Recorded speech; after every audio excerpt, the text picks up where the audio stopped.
This week's social story, that's where we post 3 stories on our social media and let you pick one for us to take a deeper dive into. Now, this week's choices: SCOTUS and SNAP benefits, chain restaurants struggling, and the Rock and Roll Hall of Fame. And with 64% of the vote, you chose for us to cover what's happening with SNAP benefits. Now, amid the ongoing legal battle playing out between the Trump administration and 25 states, that includes Supreme Court Justice Ketanji Brown Jackson's decision to temporarily pause a lower court's ruling requiring the Trump administration to fully fund SNAP benefits.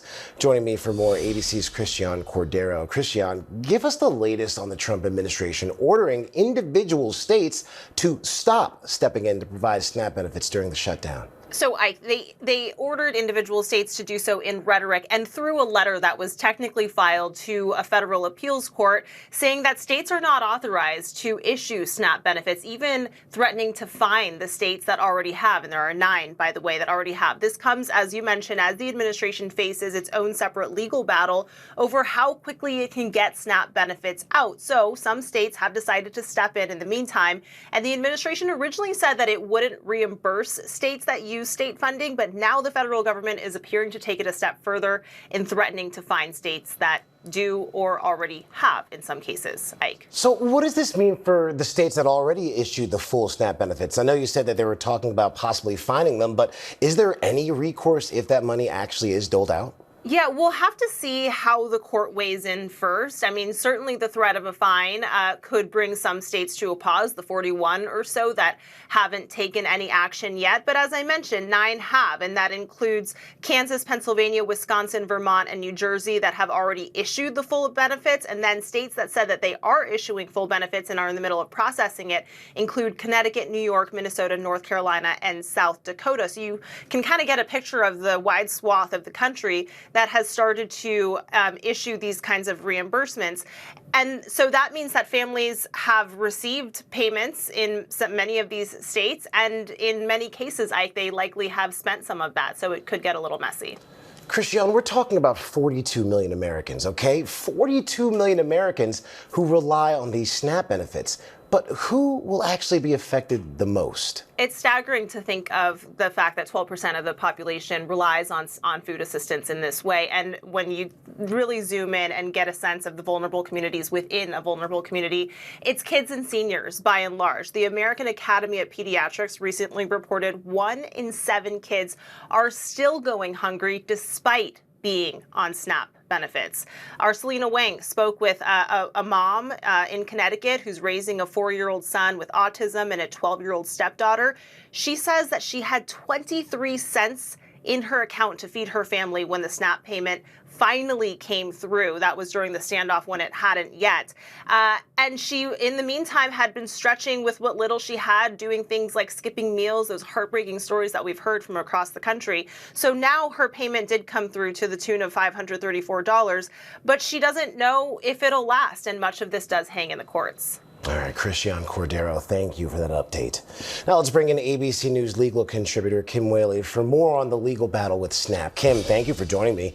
Let's start with Supreme Court Justice Ketanji Brown Jackson's decision to pause SNAP payments. Many people are confused about her decision because she is a well-known critic of the Trump administration. So some say it appears to side with the president.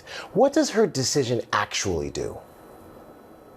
So the lower court judge, the trial court judge, sided with the SNAP payments, said Donald Trump's administration had violated the law, didn't have any justification for doing this.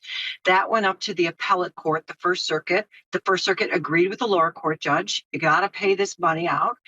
Then it went to the Supreme Court on an emergency state petition. We've seen many of these, Ike. I think the court has granted over 20 for Donald Trump. Every justice gets a certain part of the country to actually entertain these particular petitions. Justice Jackson happens to be the one for this part of the country.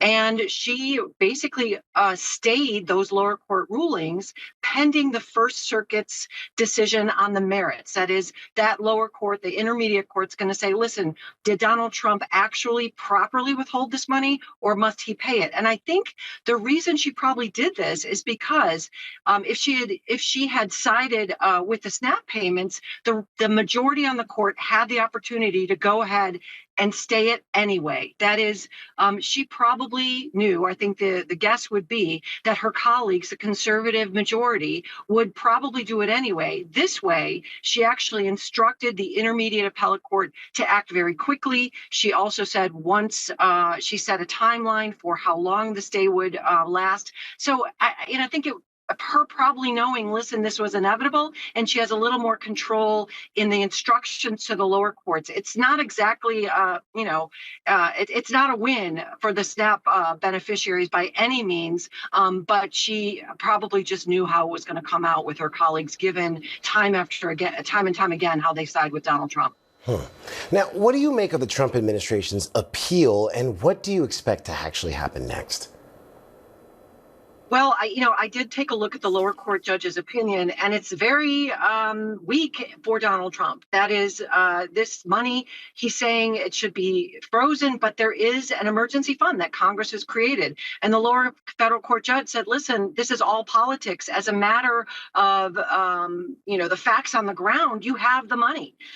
But again, this majority has sided with Donald Trump, even when the Constitution says otherwise, even when we're talking about the Due Process Clause or the Fourth Amendment or the Appropriations Clause. So he very well could have a win in the Supreme Court, and the justices on the majority might just say, listen, this is up to Congress to fix. This is about the shutdown. It's about politics. We're going to side with the president once again. I think that's not unlikely given the trajectory of this court. So it will come down, in my estimation, at the end of the day, probably to politics, not so much to the Supreme Court. All right, ABC News legal. But we don't know for sure. Yeah. No, thank you. Appreciate that. ABC News legal contributor Kim Wehle, thank you so much for your analysis.